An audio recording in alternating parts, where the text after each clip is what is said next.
चलिए आज की वीडियो में आप सभी का बहुत बहुत स्वागत है। तो कक्षा 9th का वार्षिक परीक्षा 2025 का यह पेपर है।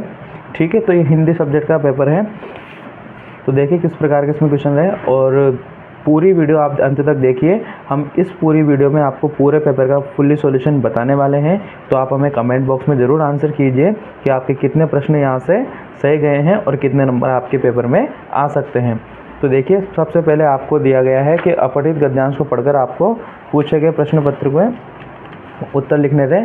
तो फर्स्ट इसमें जो क्वेश्चन है, अनुशासन शब्द में उपसर्ग का सही विकल्प है। तो अनुशासन शब्द में अनु प्लस शासन, तो ऑप्शन स यहाँ पे क्या आपका करेक्ट आंसर है। अगला प्रश्न है, जीवन का लक्ष्य प्राप्त करने में सबसे बड़ी बाधा क्या है। तो उसमें है ज्ञान का अभाव होना, ऑप्शन ब। ठीक है, अगर आपका ज्ञान का अभाव है तो आप जीवन में लक्ष्य प्राप्त करने की सबसे बड़ी बाधा बनी रहेगी। प्रयुक्त गद्यांश का उचित शीर्षक है, तो इसमें लिख सकते हो आप जीवन का आश्रय और लक्ष्य। अगला प्रश्न है, जीवन का एकमात्र उद्देश्य क्या है। तो इसमें आपको लिखना था कि मानव जीवन का एकमात्र उद्देश्य जीवन के आशय और लक्ष्य को प्राप्त करना है। भारतीय दृष्टि में दार्शनिक होना क्या है। तो भारतीय दृष्टि में दार्शनिक होना सत्य की खोज में एक शक्तिप्रद अनुशासन पर चलना है। अगला है, भारतीय दर्शन के अनुसार हमारा लक्ष्य और दायित्व क्या है। तो भारतीय दर्शन के अनुसार हमारा लक्ष्य और दायित्व जीवन के आश्रय की खोज करना और अंत में उस लक्ष्य को प्राप्त करना है क्या। तो पहला क्वेश्चन यहाँ पे आपका फिनिश होता है। देखिए नेक्स्ट क्वेश्चन।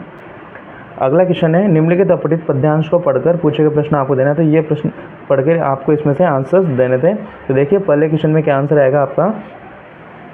यहाँ पे आपको दे रखा है अधिनायक शब्द में उपसर्ग है। तो अधिनायक शब्द में अधि आपके उपसर्ग है, तो ऑप्शन ए यहाँ पे करेक्ट है। जिस भी बच्चे ने ऑप्शन ए पे टिक किया है बिल्कुल सही है। भूमि शब्द का समानार्थी मतलब कि भूमि का समानार्थी शब्द रहेगा आपके धरती। किसान किससे प्यार करता है। तो किसान से तात्पर्य कि किसान अपनी मिट्टी पृथ्वी से प्रेम करता है, क्योंकि उसने तुमसे मिट्टी से किया सत्य का उल्लेख है। अगला क्वेश्चन है, किसानों को ग्राम देवता क्यों कहा गया है। तो किसानों को ग्राम देवता इसलिए कहा गया है क्योंकि वे मिट्टी पर काम करके भोजन पैदा करते हैं और जीवन को बनाए रखने के लिए ठीक उसी तरह से जैसे देवता अपने लोगों के लिए भोजन उपलब्ध कराते हैं क्या। अगला क्वेश्चन है, जनमन का अधिनायक किसे कहा गया है। तो जनमन का अधिनायक किसे कहा गया है, इस क्वेश्चन में आपको लिखना है ग्राम देवता को लोगों के दिल और दिमाग का नेता कहा गया है।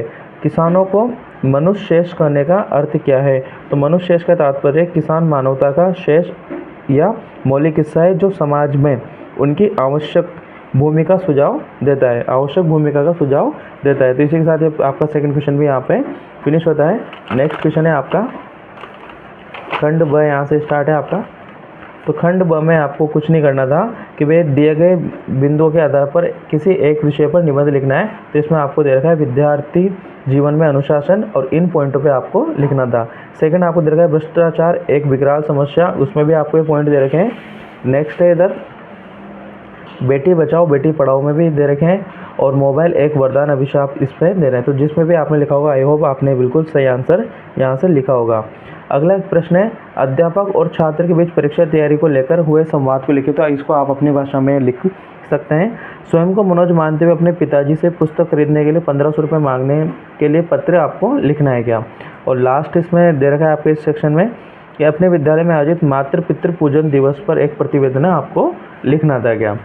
अब देखिए खंड स। तो देखिए इसमें वस्तुनिष्ठ प्रश्न आपसे पूछे गए हैं, अपमान शब्द में कौन सा उपसर्ग है। तो अपमान शब्द में उपसर्ग है, तो यहाँ पे आ जाएगा ऑप्शन अ। परसर्ग ने से युक्त क्रिया में होता है, तो इसमें आ जाएगा आपका अपूर्णता का अभाव, ऑप्शन ब।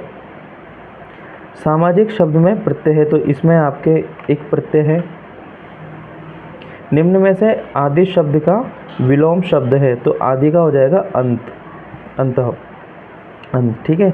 निम्न में से उपवन शब्द का पर्यायवाची है, तो निम्न में से बगीचा आपके ऑप्शन ब यहाँ पे करेक्ट रहेगा। उस स्थान पर दीपक जल रहा है रेखांकित शब्द में कौन सा परसर्ग है। तो इसमें अधिकरण, ऑप्शन नंबर ए आंसर यहाँ पे बिल्कुल करेगा आपका सही रहेगा। अगला प्रश्न है, आंखें बिछाने मुहावरे का अर्थ स्पष्ट करते हुए वाक्य का प्रयोग करना है। तो आंखें बिछाने का अर्थ, मुहावरे का अर्थ हो जाएगा किसी का बेसब्री से इंतजार करना, और वाक्य प्रयोग में आप लिख सकते हो कि मैं सुबह से तुम्हारे लिए आंखें बिछाए बैठा हूँ और तुम अब आए हो। ठीक है, अगला क्वेश्चन है अपने पैरों पर कुल्हाड़ी मारना, मुहावरे का अर्थ स्पष्ट करके वाक्य प्रयोग करना है।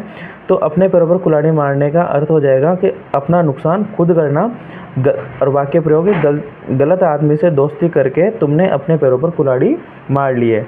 अगला है कर्ता के साथ ने आने पर कौन सी क्रिया होती है। तो कर्ता के साथ ने आने पर सकर्मक क्रिया होती है, जो कि क्या होती है, भूतकाल में होती है। संयुक्त वाक्य की परिभाषा, तो संयुक्त वाक्य की परिभाषा जिस वाक्य में दो या दो से अधिक उपवाक्य किसी योजक और या लेकिन आदि से जुड़े होते हैं उन्हें संयुक्त वाक्य कहते हैं। अब यहाँ से आपके बुक के क्वेश्चन आंसर्स यहाँ से स्टार्ट होते हैं। तो देखिए क्वेश्चन नंबर 7, जिस समय महादेवी वर्मा का जन्म हुआ उस समय समाज में लड़कियों की स्थिति की तुलना में आज क्या परिवर्तन आया है, तो उसको समझाना था। तो इसमें लिख सकते हैं महादेवी वर्मा के जन्म के समय समाज में लड़कियों की स्थिति अच्छी नहीं थी, लेकिन आज शिक्षा के कारण लोग जागरूक हो रहे हैं, लड़के लड़कियों के बीच अंतर कम हो रहा है, आज लड़कियाँ भी लड़कों की तरह शिक्षित हो रही हैं। अगला है उपभोक्तावाद के कारण समाज में क्या नया बदलाव आ रहा है, स्पष्ट कीजिए। उपभोक्तावाद के कारण समाज में नए परिवर्तन हो रहे हैं, लोग अधिक भौतिकवादी होते जा रहे हैं, वस्तुओं को खरीदने और उपयोग करने पर अधिक ध्यान केंद्रित कर रहे हैं। अगला क्वेश्चन है अपनी यात्रा के दौरान लेखक को किन कठिनाइयों का सामना करना पड़ा। तो यात्रा के दौरान लेखक को भाषा संबंधी बाधाओं, परिवहन की कमी, स्थानीय रीति रिवाजों से अपरिचित जैसी कठिनाइयों का सामना करना पड़ा। कांजी हाउस में पशुओं की हाजिरी क्यों ली जाती होगी। तो कांजी हाउस में पशुओं को संभवतः जनगणना के लिए, किसी प्राकृतिक आपदा या अन्य आपातकालीन के दौरान उनकी देखभाल के लिए एकत्रित किया जाता था। अगला है किस घटना ने सलीम अली के जीवन की दिशा को बदल दिया और उन्हें पक्षी प्रेमी बना दिया। तो एक पक्षी के घायल होने की घटना ने सलीम अली का जीवन बदल दिया और उन्हें पक्षी प्रेमी बना दिया। कवि ने कोकिल के बोलने के किन कारणों की संभावना बताई है। तो कवि का यह सुझाव है कि कोयल शायद अकेलेपन, किसी संदेश या दर्द जैसे कारणों से बोल रही थी। माँ को कहाँ ढूंढे बंदे पद में कबीर ने क्या संदेश दिया है। तो माँ को कहाँ ढूंढे बंदे कविता में कबीर ने यह संदेश दिया है कि ईश्वर सबके भीतर है और उसे कहीं बाहर खोजने की आवश्यकता नहीं है। एक लकुटी और कामरिया पर कवि सब कुछ न्यौछावर करने को क्यों तैयार है। तो इसमें कवि एक छड़ी और कंबल के लिए सब कुछ त्यागने को तैयार है, क्योंकि वो सादगी और आत्मनिर्भरता के प्रतीक है। क्या गाँव को मरकट डिब्बे सा खुला क्यों कहा गया है। तो गाँव को बॉक्स की तरह खुला या मरकट डिब्बे की तरह सा खुला इसलिए कहा गया है क्योंकि यह सरल और पारदर्शी है तथा यहाँ पर कोई एक दूसरे के जीवन के बारे में जानता है। यहाँ हर कोई एक दूसरे के जीवन के बारे में जानता है। बच्चे काम पर जा रहे हैं कविता में कवि ने सबसे भयावह समस्या क्या बताई है।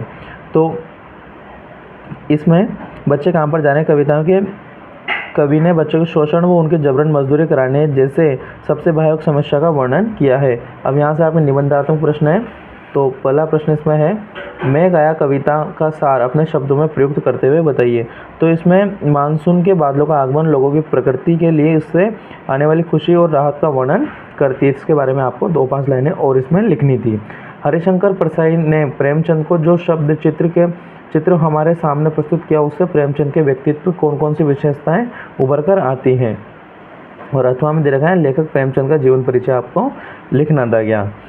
तो इसमें हरिशंकर परसाई द्वारा प्रस्तुत प्रेमचंद शब्द में चित्र प्रेमचंद के व्यक्तित्व की विशेषताएं जैसे उनकी सादगी, ईमानदारी और आम आदमी के प्रति चिंता को उजागर किया गया है।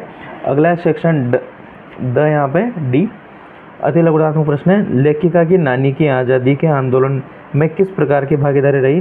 तो लेखिका की दादी ने ब्रिटिश रीति रिवाजों को मानने से इनकार करके उन्हें स्वदेशी सिद्धांतों को अपनाकर स्वतंत्रता आंदोलन में भाग लिया। बाढ़ की खबर सुनकर लोग किस तरह तैयारी करने लगे। तो बाढ़ की खबर सुनते ही लोगों ने अनावश्यक सामान इकट्ठा करना, अपने घरों को सुरक्षित करना और सुरक्षित स्थानों पर जाने की तैयारी शुरू कर दी थी। अगला है रीढ़ की हड्डी पाठ के लेखक कौन है। तो रीढ़ की हड्डी पाठ के लेखक जगदीश चंद्र माथुर हैं।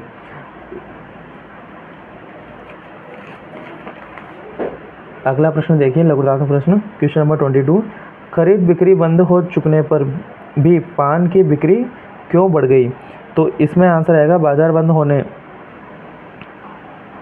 होने के बाद भी पान की बिक्री बढ़ गई क्योंकि लोग इंतजार करते हुए और गपशप करते हुए पान चबाना पसंद करते थे। परदानशी शब्द का अर्थ बताकर बताइए कि मेरे संग की औरतें पाठ में यह किसके लिए उपयुक्त हुआ? तो पर्दानशी शब्द का अर्थ है कि पर्दा या एकांत, और मेरे संग की औरतें पाठ में इसका प्रयोग उन महिलाओं के लिए किया गया है जो पर्दा या एकांत में रहती थी। रीढ़ की हड्डी शीर्षक की सार्थकता स्पष्ट करते हुए बताइए कि समाज में महिलाओं और उचित स्थान दिलाने हेतु आप क्या प्रयास कर सकते हैं। और अथवा में इसके क्वेश्चन है, मेरे संग की औरतें पाठ के आधार पर लेखिका की माँ की व्यक्तित्व की विशेषताएं लिखिए। तो इसमें आप लिख सकते हैं कि रीढ़ की हड्डी सार्थक है क्योंकि वह आत्मसम्मान और अपने अधिकारों के लिए खड़े होने का महत्व पर प्रकाश डालता है। जिस प्रकार आप मानव शरीर की रीढ़ की हड्डी आवश्यक है, समाज में महिलाओं के लिए उचित स्थान सुनिश्चित करने के लिए शिक्षा को बढ़ावा देने, जागरूकता पैदा करने और लैंगिक रूढ़िवादिताओं चुनौती देने का प्रयास किया जा सकता है। और इसमें आप लिख सकते हो कि इस आधार पर पाठ के आधार पर देखिए कि माँ अपरंपरागत स्वतंत्रता और मजबूत व्यक्तित्व जैसे गुण थे। तो इसके बारे में आप लिख सकते हैं। इसी के साथ ही आपका पेपर यहाँ पे पूरा फिनिश हो चुका है। हमने सारे क्वेश्चनों के आंसर आपको बिल्कुल सटीक बताए हैं। तो आप चैनल को लाइक से सब्सक्राइब करें और वीडियो को ज़्यादा से ज़्यादा शेयर करें और कमेंट बॉक्स में आंसर बताएं कि आपके कितने क्वेश्चन यहाँ पे राइट है और कितने मार्क्स आपके आएंगे। तब तक के लिए धन्यवाद।